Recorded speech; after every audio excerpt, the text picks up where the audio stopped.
Saya tuh mengerti ya bahwa masyarakat diminta nanam gitu. Terus gue dapat apa? Iya. Nah, jadi dengan berpikir seperti itu, maka sebetulnya ketika kita melakukan penanaman misalnya, di dalam hitung-hitungan itu ada hitungannya, ada metodenya, internasional dan Indonesia, dan kita cocok-cocokkan metodenya.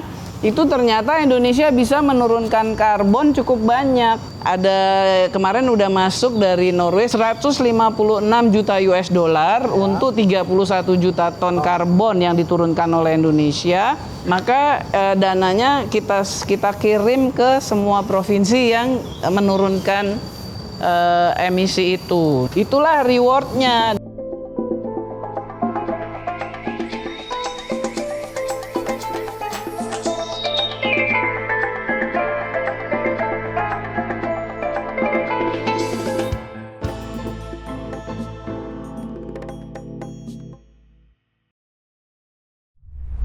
Kebakaran hutan dan lahan tidak ada. Penembakan satwa liar juga tidak ada. Penembakan liar tidak ada. Konflik lahan hutan juga tidak ada. Mantap. Memang saya ini polisi hutan yang terganas dan termantap di Indonesia ini. Gak usah GR lu. Kenapa nih, sih? Teropong apaan nih? Lu katanya canggih nih. Ya memang canggih. Lah apaan dari tadi gue nyari-nyari kagak nemu. Oh, kagak ada. Ada. Yang kau cari apa? Hilal. Astagfirullahaladzim, David. Mau cari hilal mah bukan pakai ini, orang pakai teleskop. Lagian kenapa harus cari hilal sendiri, kan lihat MUI juga bisa. Ah, udah nggak sabar mau lebaran nih, mana sirup belum punya, sarung belum punya. Rengginang tahun kemarin. So-so pikir-pikir lebaran, kau puasa saja bolong-bolong macam lapisan ozon tuh. Ya, lu nggak pernah ngeliat gue puasa, lu tidur mulu sih di pos. Justru saya ini bekerja terus. Saya menjaga kebakaran hutan. Ada apaan nih? Wah, Ibu Menteri. Ini apa ini? Ini binokuler. Teropong, kekeran Bu kalau kata orang. Ya, dia Kalau orang kehutanan bilang namanya binokuler. Oh, susah Bu, keker aja Bu. Keker ya udah, keker aja deh. Keker aja. Binokuler. Binokuler. Iya, tadi saya kagak bisa Mau ngeliat ngeliat apa hilal? Itu bukan urusannya kehutanan atuh. Iya, lihat hilal di hutan, lihat hilal mah Iya, harus apa sih ketutupan pohon-pohon atuh dah. Iya. Wah, kebetulan sekali Ibu Menteri. Saya datang ke kantor sini tuh mau bicara baca, mau kasih laporan-laporan sebenarnya. Iya, oke. Malah ketemu Ibu di sini. Ini Bu Menteri Bu Siti Nurbaya. Ya, Bu Siti, orang Betawi. Ini bajunya Betawi nih. Dur, encing gua ini. Ya, amin. Encing gua nih. Mau lapor apa tadi? Mau lapor apa? Oh, banyak sih Bu, tapi kalau kita sambil berdiri tidak enak. Oke. Kita duduk aja. Oke, Ya, duduk, oke. ya. Mari. Di mana? Sini, Di situ aja. Ayo. Sini aja Bu.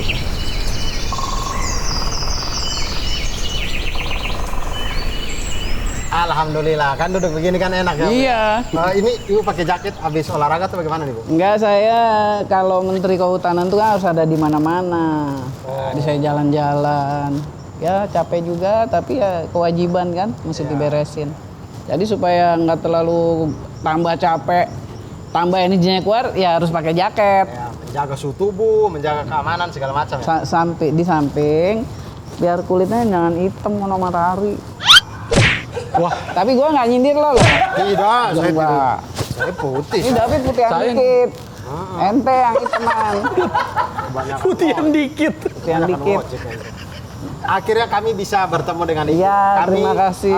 7 pertemuan yang lalu itu kami selalu bertemu dengan staf Ibu yang luar biasa juga. iya. Kami belajar banyak hal dan semuanya itu mempunyai pembicaraan yang hampir mirip tentang bagaimana pemulihan lingkungan. Ya. Nah, itu yang ingin saya tanyakan di awal, Bu. Itu sebenarnya KLHK dalam pemulihan lingkungan itu seperti apa sih, Bu? Sekarang mesti dilihat dulu ya. Kalau kita bilang lingkungan dan pemulihan, itu ada beberapa segmen. 1 udara, 2 air, 3 daratan. Kalau kita ngomongin lingkungan udara, pasti kan beresin polusinya, dikurangin, caranya gimana, kendaraan dan lain-lain. Kita nggak ngomongin itu nih ya. Karena kita tadi habis dari hutan kan? Ya. Oke. Yang kedua air juga gitu, di sungai kalau dia pencemaran dikurangin industrinya, dikasih standar mutunya. Baru yang ketiga ini yang soal daratan. Pemulihan di daratan ini urusannya jadi banyak. Artinya mesti dijaga dari perambahan. Yang kebakaran mesti dirapi-rapihin. yang habis ditebang-tebang, kalau dia perusahaan mesti diatur tanamnya. Atau yang areal-areal terbuka mesti ditanam. Nah, itu langkah-langkah pemulihannya. Kenapa? Supaya fungsi alamnya nggak menurun. Keseluruhannya namanya indeks kualitas lingkungan hidup. Entah kalau gue bilang indeks si David bingung lagi. Saya kalau yang Inggris-Inggris Nah, mah makanya udahlah kita ngomongin aja ya. Kita ngomongin aja yang di hutan mesti diapain ya. Nah, itu tadi harus direhabilitasi, direhab tuh artinya ditanam lagi. Kemudian dijaga supaya jangan ada perambahan. Kemudian yang bekas kebakar, area terbuka itu dirapikan. Dirapikan tuh artinya dilihat ada yang bisa tumbuh secara alam.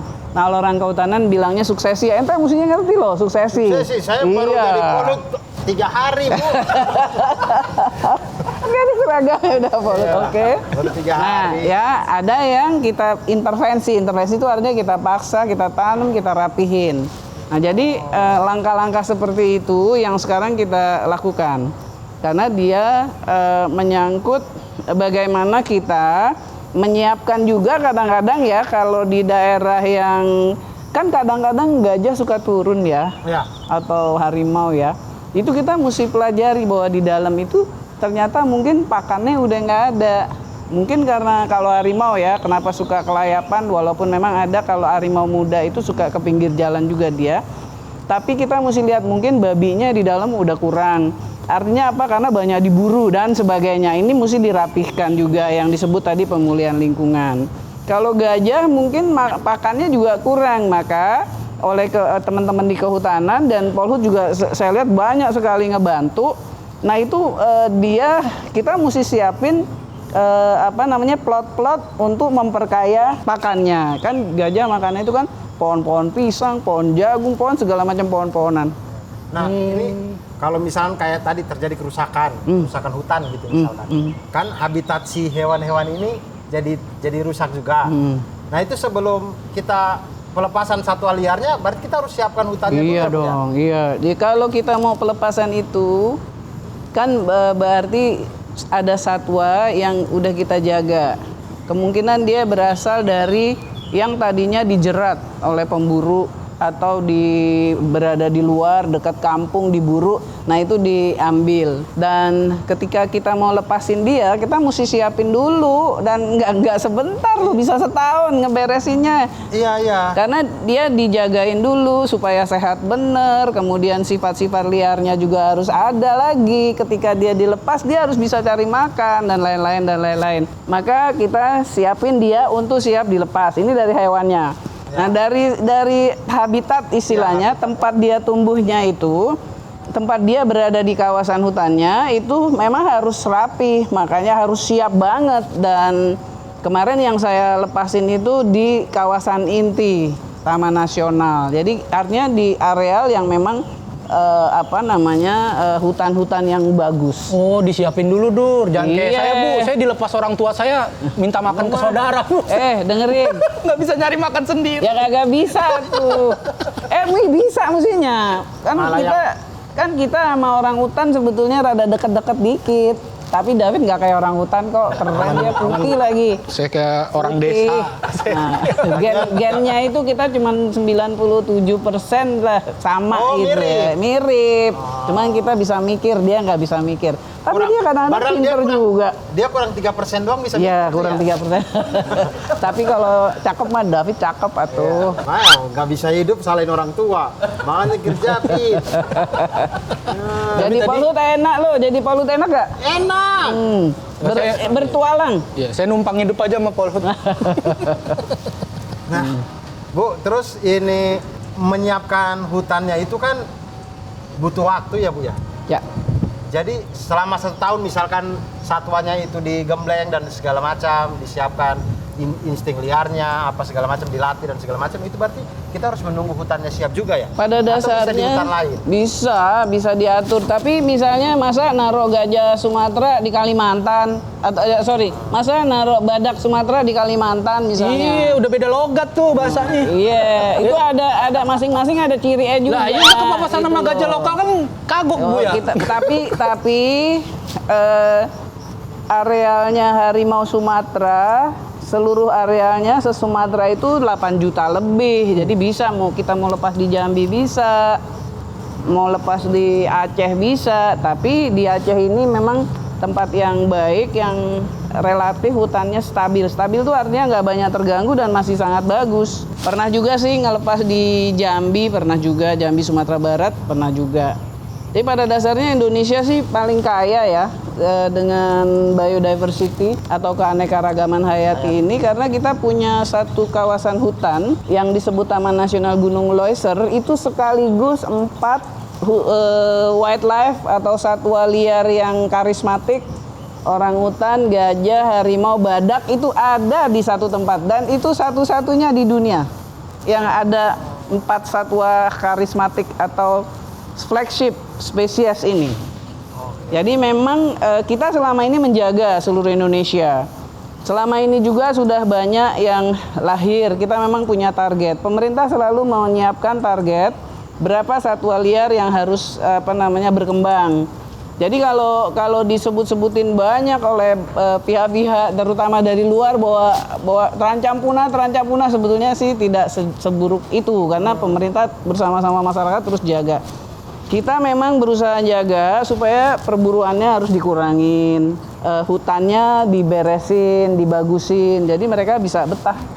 Itu kalau tadi yang makanannya seperti kayak babi hutan, itu kalau diburu-buru kan jadinya hilang, harimaunya jadi kekurangan. Iya. Itu ada tidak Bu yang kayak akhirnya kita nggak bantu juga untuk ternak babi hutannya biar banyak gitu? Saya bilang sama yang kita lakukan seperti itu, komodo ya, kijang. Komodo juga tempo hari pernah mengalami masalah kekurangan pakan dari perburuan liar dan lain-lain. Maka kemudian kita mungkin 7-8 tahun lalu itu saya bilang udah deh, diternakkan aja itunya, rusa-rusa dan lain-lainnya masukin, dan pola itu bisa. Kayak encang gua punya ternak kijang tahun 80. Masih bagus mesinnya sampai sekarang. Itu kijang kotak tuh. Diternak lama-lama jadi kijang kapsul kan. Lama-lama lagi jadi Innova. Ini ngomongin kijang kapsul kan tahun berapa? Iya makanya dia nih. 90-an. Udah nggak bisa, emisinya udah salah, udah nggak mencukupi itu. Lalu Bu, kemarin itu waktu di episode tentang kebakaran hutan dan lahan, itu kami sempat berbicara, kemudian narasumber mengatakan bahwa diadakan program penanaman pohon. Lalu beberapa hari yang lalu kemudian ada penanam pohon serentak gitu yang saya dengar dari sini gitu, Sabang sama Merauke. Nah itu sampai sejauh ini tuh efeknya seperti apa Bu penanaman pohon yang sudah dilakukan sama KLHK ini Bu? Ini yang diomongin ada 2 hal. Pertama soal kebakaran karhutla, yang kedua soal penanaman pohon. Kita menangani karhutla itu ancur-ancuran loh beratnya. Sejak tahun 2015 ketika kita menghadapi masa sulit di mana kebakaran 2,6 juta hektar terbakar, pada saat itu El Nino berat. Itu kemudian kita dimaki-maki oleh berbagai negara tetangga karena kirim asap sampai 2 bulan pada saat itu. Dan dari situ kita belajar bahwa ada gambut yang harus ditangani dengan baik. Karena pada saat itu dalam catatan saya ada kurang lebih izin kehutanan itu 9 juta hektar, itu 6 juta itu gambut. Nah, jadi kita buat regulasi yang kuat, aturan yang kuat, kita paksa dunia usaha ikut aturan dan tidak gampang, bahkan sampai beradu di pengadilan, tapi kita susun berbagai aturan tentang hutannya, tentang kebakarannya, dan tentang gambutnya. Pada saat itu kawan-kawan baik Polhut maupun para penyidik maupun fungsional pengendali ekosistem hutan itu kerja keras, dan sekarang udah jauh lebih baik. Kalau dulu sampai 2,6 juta, tahun 2022 kita cuma 200-an ribu hektar. Oh, berkurangnya jauh sekali. Jauh sekali. Tapi tahun 2023 kemarin itu ada El Nino lagi. Kita mungkin kena kira-kira 1,1 atau 900, tapi 200 ribu lebih itu di savana, rumput yang terbakar atau dibakar tanda kutip, ya, Tapi berapa hari kemudian hijau lagi supaya ternaknya pada makan. Kan di NTT, NTB begitu, termasuk yang di Jawa Timur. Nah, itu sekarang 2023 kita tangani dengan baik, kebakarannya juga besar, tapi ada tapinya, dia bisa dikendalikan. El Nino-nya sedikit lebih ringan dari 2015. Nah, terhadap areal-areal yang seperti ini ada dua. Kalau arealnya swasta, kita paksa gambutnya harus dirapikan. Dirapikan caranya dikontrol kanalnya, prinsipnya supaya gambutnya tetap basah. Nah, kalau di swasta kan dia biasanya tanam sawit itu atau tanam buat pulp and paper, kertas dan lain-lain kayak gitu. Nah, sampai dengan sekarang dari tahun 2016 itu sudah yang di swasta 3,9 juta hektar yang diperbaiki. Nah, ada lagi gambut yang di lahan masyarakat, itu dilakukan oleh Badan Restorasi Gambut dan Mangrove namanya, itu pemerintah, ada kantornya. Itu dia menangani sudah hampir 1,1 juta hektar di lahan masyarakat. Caranya adalah lahan-lahan masyarakat yang gambut itu diajarin ditanam. Penelitiannya udah banyak di Kalsel, di Riau, di Kalimantan Tengah. Itu ditanam, ada yang ditanam padi, namanya paludikultur. Paludikultur artinya nanam padi di gambut, bisa juga nenas dan lain-lain. Jadi pada dasarnya areal-areal itu bisa dimanfaatkan. Nah, soal rehabilitasi hutan, sejak zaman Pak Harto sebetulnya ya yang disebut penghijauan, reboisasi dan penghijauan, pekan penghijauan. Nah, itu kita masih lakukan sekarang. Kemarin saya sudah meminta, karena Pak Presiden perintahkan kalau musim hujan tanam dong yang banyak gitu. Nah, maka kita ajaklah generasi muda dan sebagainya. Saya berterima kasih. Karena sekarang di KLHK juga sudah ada interaksi dengan generasi muda. Kita sudah punya hampir 2.000 Green Ambassador, generasi muda yang menanam dan lain-lain. Tentu saja di masyarakat jauh lebih banyak lagi yang terlibat. Polut-polut pada nanam juga kan? Termasuk di UPT pada nanam dan juga membina Green Ambassador-nya. Jadi RHL-nya udah banyak dilakukan. Yang bisa kita kontrol selama 2016 sampai dengan 2022 kemarin 6-7 tahunan itu udah kira-kira 3,4 juta hektar, tapi perkiraan saya lebih ya. Kenapa? Karena yang ditanam oleh masyarakat juga banyak, ditanam oleh BUMN, kantor-kantor, sekolah-sekolah. Nah, ini sedang kita kumpulin dulu semua datanya. Gue juga sering nanam Dur, gini-gini. Tanam apa tuh? Kalau makan bubur kacang hijau Udah nikah apa belum? Udah nanam pohon berapa jadi sampai dengan nikah?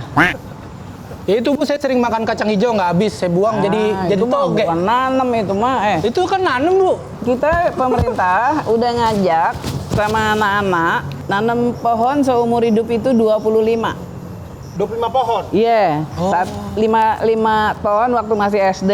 Oh, saya belum sempat, belum. Iya, udah liwat ya. Kemudian SMP 5, SMA 5, kuliah 5. Nah, waktu mau menikah tanam 5 juga. Jadi 25 seumur hidup. Tapi kalau belum, ayo nanam nanti ditemenin sama Mbak Nuke. Iya, tapi kita rapel Bu, langsung 25. Halo, dibilangin capek Nuke juga Bu. Dibilangin Nuke langsung mau dia. Iya, saya karena menjaga hutan Bu, saya kan polo. Kalau sama Bu Nuku 100 pohon juga dia tanam Bu. Saya tanam sih. Oh, berarti harusnya kita kalau semua orang menanam 25 pohon lumayan ya. Iya dong. Banyak gitu. Iya dong. Di waktu yang lalu kalau nanam pohon itu hanya pohon kayu, pohon keras gitu ya. Tapi sekarang dalam 4 tahun 5 tahun terakhir masyarakatnya minta pohon buah-buahan. Ya mah nggak apa-apa, bisa. Malahan bagus kan jadi memulihkan, tapi sekaligus dapat buah-buahannya. Mangga, jambu. Bu Sinti, masih ada pohon-pohon langka zaman Betawi dulu nggak? Pohon gowok tuh. Kan bibitnya nyarinya di mana sih? Ada, kecapi ada, gandaria. Nah, itu gandaria, kecapi. Gandaria mall, bukan pohon, Bos. Gandaria mall. Wawasannya sempit nih, Bu. Enggak, dia nggak tahu. Dia nggak tahu. Di Pondok Gede itu di kali itu. Itu dulu banyak pohon gandaria waktu saya masih kecil. Dekat PIM, kenapa di Pondok Gede? Astagfirullahaladzim, itu nama pohon Bu ya. Gandaria itu nama pohon. Pohonnya asik. Buahnya asik buahnya. Berbuah, enak. Enak buahnya enak. Pit, bagi dong kalau ada buah-buah Betawi begitu. Ya kan tadi nanya. Satu lagi, jamblang. Bibitnya. Nah iya Jamblang. Jamblang di Buni. saya juga ada. Buni, Kecapi. Kecapi, susah tuh. Ada Kecapi sekarang saya nggak pernah ada, makan. ada kok. Ada. Kecapi di Jakarta masih dijual tuh. Hati-hati loh, kecapi itu kan yang banyak yang makan orang hutan. Tapi di Jakarta di Jalan Joe, di Jalan Joe. Iya. Di Jalan Joe Jakarta itu dijual. Saya ingat zaman kecil metiknya kita sambit gitu Bu ya, pakai kayu. Kecapi. Oh ya gitu. Seru tuh Dur. Ya, Yang gitulah. nggak tahu saya yang nggak pernah lihat sekarang pohon mangga bacang. Yang Buat sambel. getahnya Iya. gatal kalau kena Oh, mangga cabang, banyak pohon mangga. Bacang. bacang. Cabang. Ih, polisi hutan tapi Saya nggak salah terus ya saya ya. jenis-jenis tanaman. Ya. Tapi dia orang Betawi kok ngerti ya, hebat Ngerti ya. Bu, saya Oh, dulu Bu. Telain aja di bawah pohon pete Bu, saya Bu. Oke, saya tahu tuh. Nah, kemudian terkait dengan pemulihan lingkungan ini, itu kemarin kami bercerita dengan narasumber itu ada yang menyebutkan Proklim, program Kampung Iklim. Iklim. Sekarang udah aku kembangkan namanya program komunitas iklim. Jadi semua komunitas masyarakat yang ngeberesin lingkungan itu pasti terkait dengan iklim. Namanya program Kampung Iklim menjadi program komunitas iklim. Singkatannya tetap Proklim. Katanya Proklim. Cuman skalanya lebih luas ke Ya, lebih luas. Karena kalau ngomongin program Kampung Iklim, disangkanya cuma buat ibu-ibu doang di pinggir-pinggir di RT-RT itu loh. Iya, di pinggir Iya, dipikirnya Ciliwung kampung gitu. doang. Padahal komunitas padahal- kita yang di kota pun bisa. Dan yang di konservasi juga bisa. Kalau misalnya di areal konservasi kan orang Indonesia itu kira-kira 25.000 desa ada di dalam hutan. Nah, ada di antaranya yang di hutan konservasi. Nah, kalau dia berbuat sesuatu, tanam pohon, ngeberesin tanah, itu juga kalau nggaliin tanah sembarangan itu juga namanya nggak ramah iklim. Oh gitu. Iya, itu kan dari tanah bisa keluar CO2. Nah, itu masuk deh ke atmosfer. Kalau masuk ke atmosfer, bikin udara panas.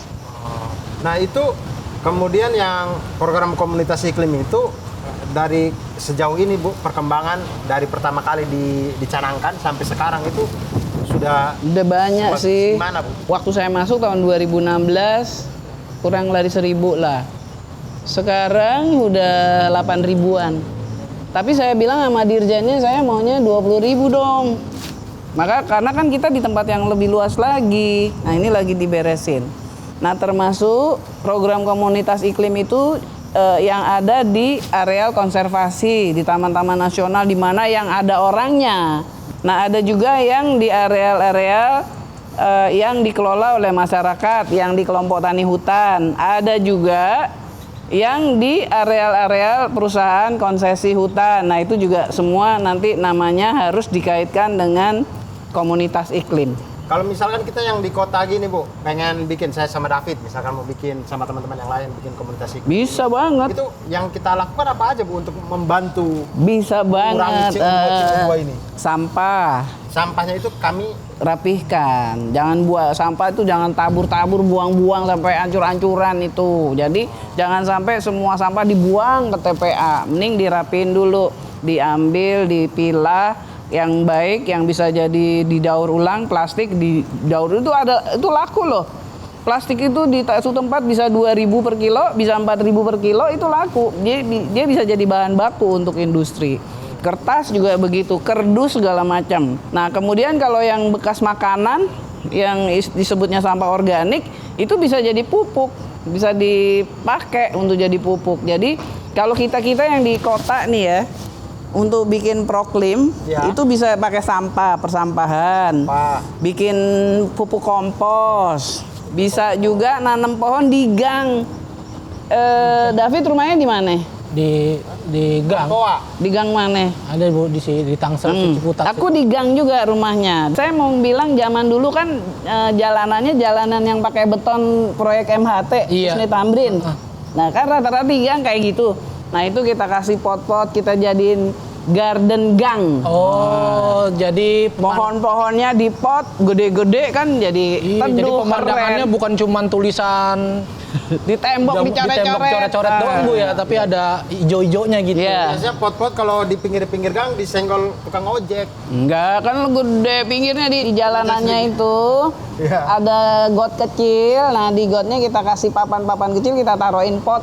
Nah, pohonnya Iya, keren. jadi maksudnya ketimbang sekarang bapak-bapak Betawi pakai sarung kaos kutang nyiram jalan Bu pakai air got, Nyiram ada pohon, tanamannya gitu ya, iya. kita siram. Ada buahnya ntar. Heeh. Oh bisa juga. Iya kan pohonnya bisa pohon jambu air, jambu batu, jambu nyebutnya jambu kristal, Bambu kelutuk. jambu kelutuk.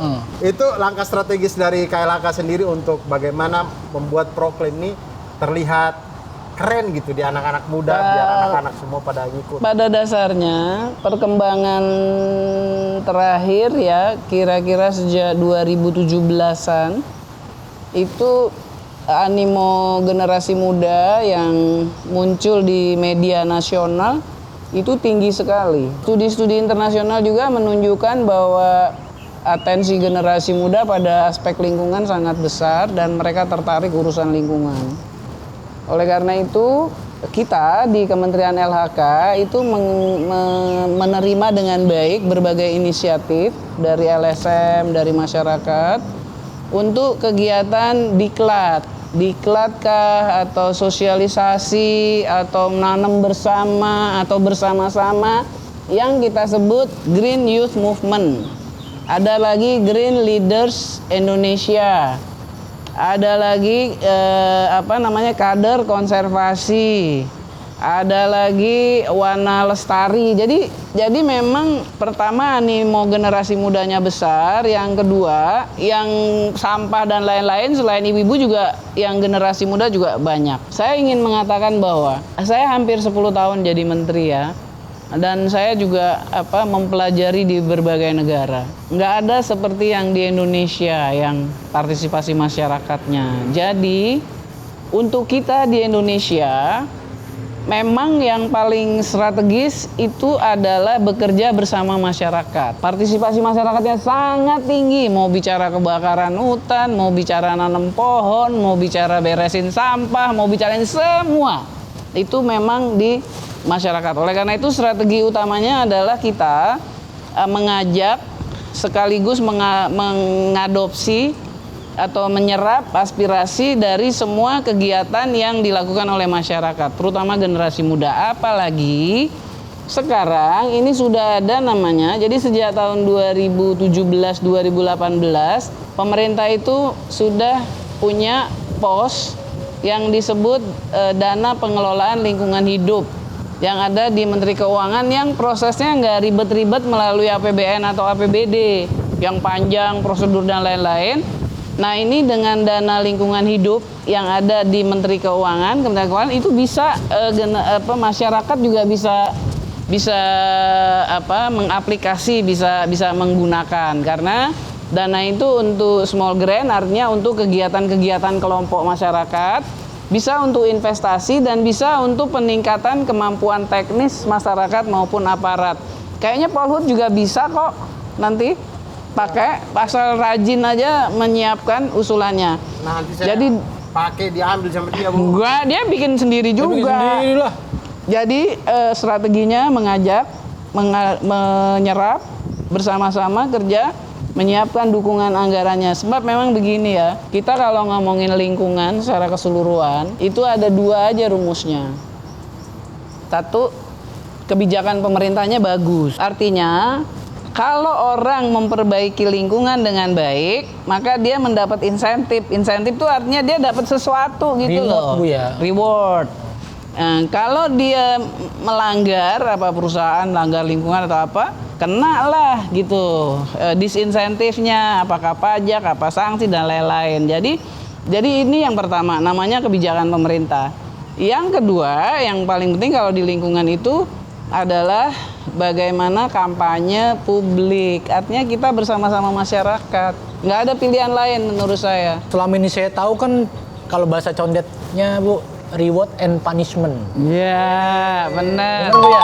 Kalau kita pengen keterlibatan kita nih ikut komunitas Proclaim gitu Bu, rewardnya tuh Saya tuh mengerti ya bahwa masyarakat diminta nanam gitu. Terus gue dapat apa? Iya. Masa gue nanam doang gitu loh. Dia harus dapat apa gitu. Oke, katanya nanam kan kerja, bener. Tapi kan orang bukan hanya butuh pekerjaan dan penghasilan. Iya. Ya kan? Nah, jadi dengan berpikir seperti itu, maka sebetulnya ketika kita melakukan penanaman misalnya atau bekerja yang mengurangi emisi atau artinya misalnya pencemarannya kita juga kurangin, itu berarti kita mendapat reward.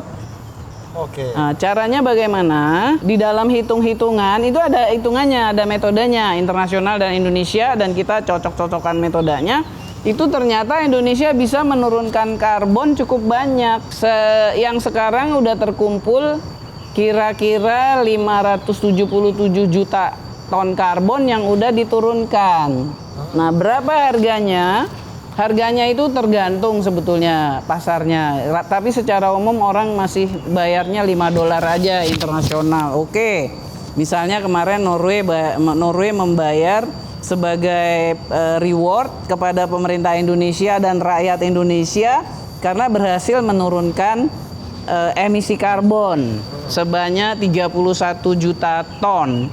Nah, jadi itu sebetulnya usaha-usaha kebijakan yang baik, pekerjaan yang baik, di lapangan yang baik, tanamannya yang baik. Nah, dana itu ada kemarin udah masuk dari Norway 156 juta US dollar untuk 31 juta ton karbon yang diturunkan oleh Indonesia.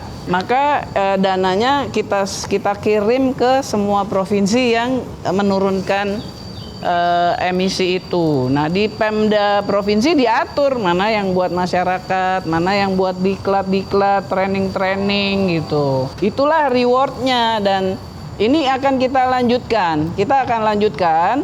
Kemarin karena masih dari soal hutan, saya sedang memikirkan reward yang untuk persampahan dan ini sedang kita persiapkan juga. Jadi ada juga yang rewardnya untuk LSM. Jadi melalui kegiatan Green Ambassador atau Green Leaders atau kegiatannya macam-macam itu bisa. Makanya saya bilang sekarang ini udah bisa lebih baik. Aktivitas itu sudah bisa dinilai sehingga aktivitas itu sudah tidak perlu ragu-ragu lagi bisa dijalankan. Dari tadi Ibu jelaskan itu yang masuk dalam biasa yang kita dengar bursa karbon itu ya? Beda. Bursa karbon itu adanya di OJK. Tapi itu bursa karbon itu bisnis karbon antar swasta. Jadi swasta yang berhasil menurunkan karbon, nah dia daftar dan dia bisa di situ jual beli. Jadi bursa karbon itu masih urusannya swasta. Artinya paling tidak sampai sekarang itu sudah ada reward yang kalau kita ikut bisa menurunkan karbon itu ada. Ada rewardnya.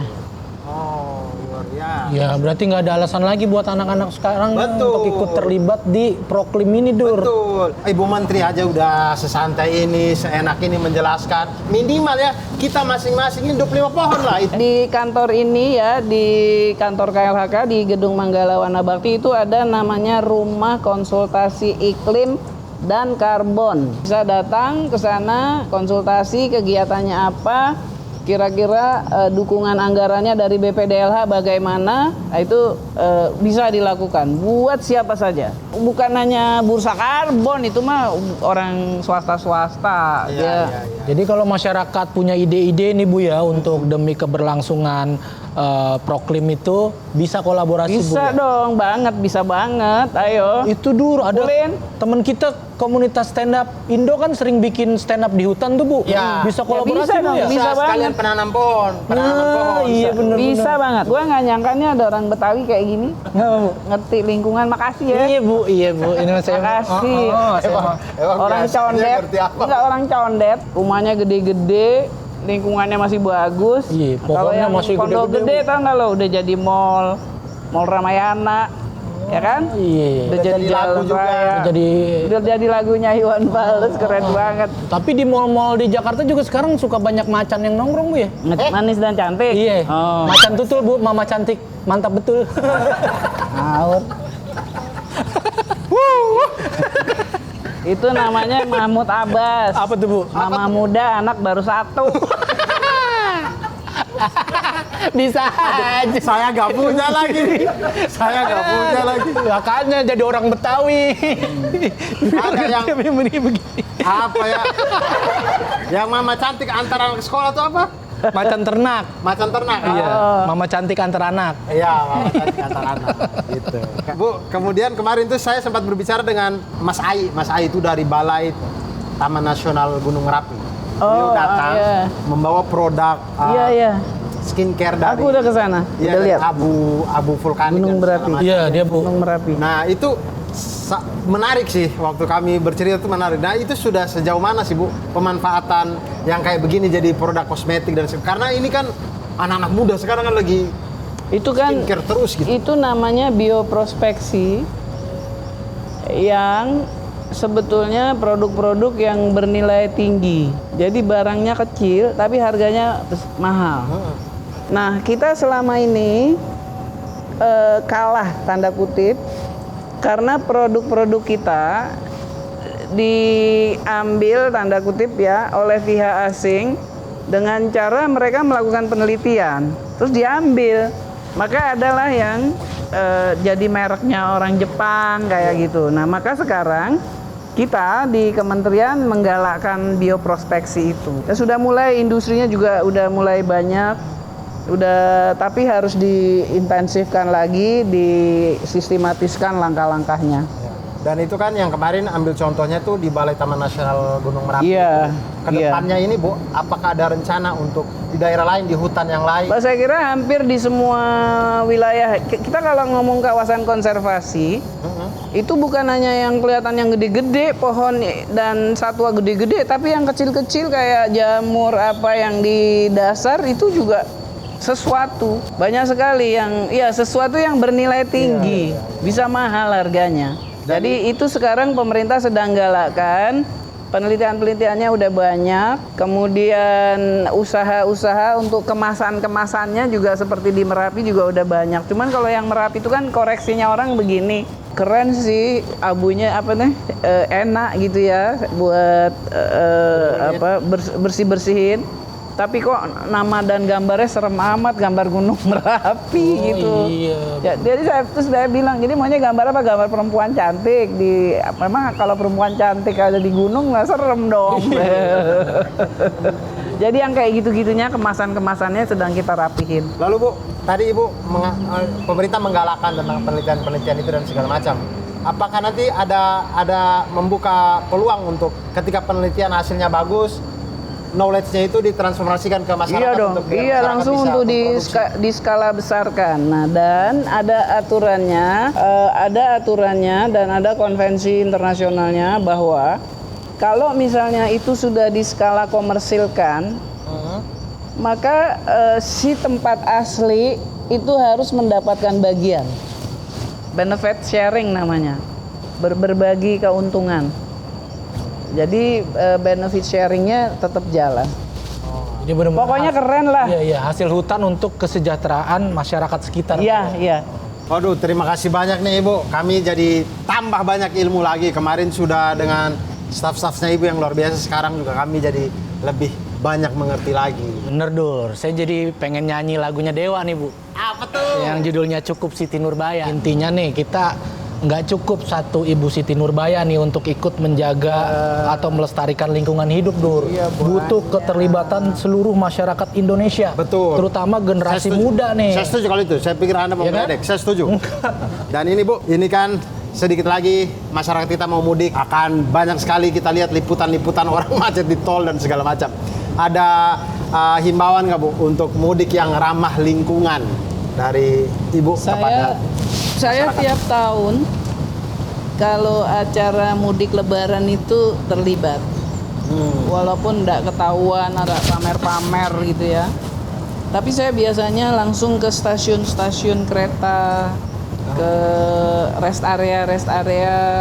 Terus saya juga kontrol jalan-jalan tol ya, karena dia di Jakarta ya, dan paling intensif ya saya ceknya tol Jakarta Cikampek sama Jakarta Merak. Dilihat di pinggir kiri kanan tuh kelihatan kalau dia main buang bekas-bekas makanan itu sembarangan. Iya. Dan saya juga menugaskan tim untuk turun ngecek begitu ya, kontrol inspeksi juga di rest area dan di mobil-mobil yang lewat. Tentu saja ini nggak cukup, kita juga meminta pemerintah daerah. Saya termasuk yang optimis dalam beberapa sambutan atau penjelasan saya, baik di lapangan maupun di kantor, ketika bicara dengan masyarakat, kita optimis bisa mengatasi dengan baik persoalan-persoalan lingkungan kita dengan kebijakan yang ada, dan tingkat partisipasi masyarakat ini harus kita lanjutkan. Iya, bagus. Dan itu sih Bu, kalau kami di stand up comedy itu ada efek mirroring. Biasanya kalau kami di panggungnya pede, penonton juga akan ikut pede. Jadi kalau Ibu optimis, saya yakin kita semua juga optimis. Insya Allah nih kita bareng-bareng sama-sama menjaga lingkungan hidup Bu. Ya, jadi lebarannya mesti lebaran optimis. Betul.